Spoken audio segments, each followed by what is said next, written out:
I'll tell you a little boring little secret about how I got to be who I am. I grew up in a town in western Colorado where if you read Time magazine, you were suspect of being some kind of left-wing intellectual. I mean, this was podunk. And as I grew up there, I became aware of all these extremely strongly expressed cultural values. And most of them were hostile to something. Either Jews were bad, or black people are bad, or people who didn't work were bad, or people who made messy paintings were bad. All of these things were bad. And one day it occurred to me, I will take the position that all these things are good. These things are good. Abstract expressionism, Jews, black people, science, good, good, good, good. And everybody said, there's something wrong with this kid. And I didn't understand my own position. I mean, I would look at a Pollock and think, you know, it is messy. It may be horseshit. But we must never admit that. We must defend that. We must defend the genius of Pollock unto death because we don't understand it.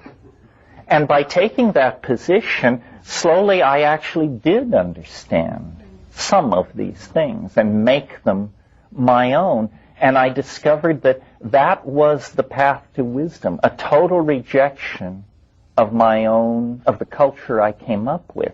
Well, now, I don't know how that would work if you were born of Jewish parents in New York who were members of the Communist Party and always took you to wonderful art exhibitions and made sure you got to Carnegie. If you rejected all that, you'd become a jerk like the people around me in that small Colorado town. So this is not a fail-safe prescription. But in my case, by an embracing of everything artificial and antithetical and opposed by and sneered at by the people around me, I made my way to, you know, real depth, real worth, real culture. Things, not that I assimilated these things, but at least I came to live in the light of them. It's a great puzzle. I mean, all of you who have children, and I have two, know that we are alienated intellectuals.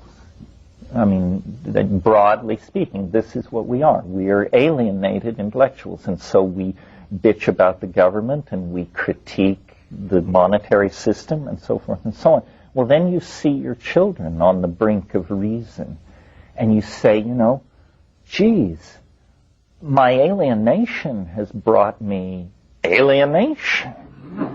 But I can't let the kids grow up to be marks, to be pawns of the market economy and the propaganda machine, people scratching their heads trying to figure out whether they're Republicans or Democrats. I can't put that on my children.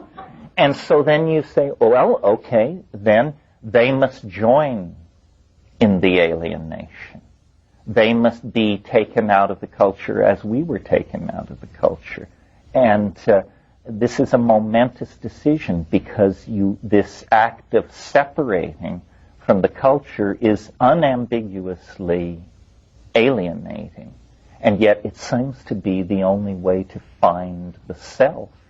Otherwise, you never contact the self. You contact a commodified cartoon of the self that finds meaning in outboard motors and basketball and you know, all this other crap that's peddled as reality.